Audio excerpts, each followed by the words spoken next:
Hello, magandang araw po mga brad. Welcome pong muli sa ating YouTube channel sa WinPH channel. Ibabagi ko po sa inyo mga brad ang topic natin ngayon. Kung ano po ba ang dapat natin gawin muna sa mga lata bago natin po dalhin sa junk shop.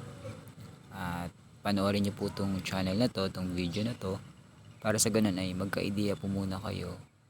Pero nasa sa inyo pa rin po yung mga brad kung gusto po ninyo.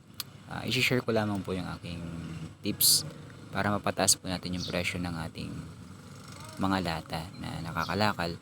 Ito po ay for demonstration lamang po. Wala naman po tayong ano dito.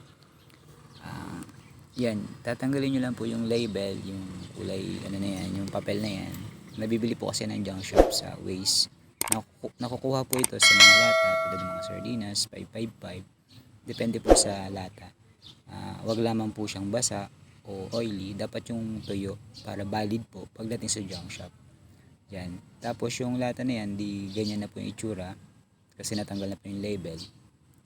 Ay ganyan po ang itsura niyan.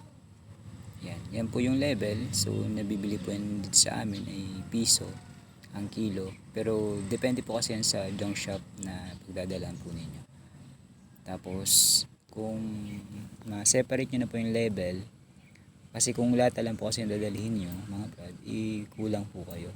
Tapos saka nyo po siya pitpitin mga brad, tulad ng ganyan nakikita nyo sa screen, para po sa ganun ay makatipid po kayo ng space.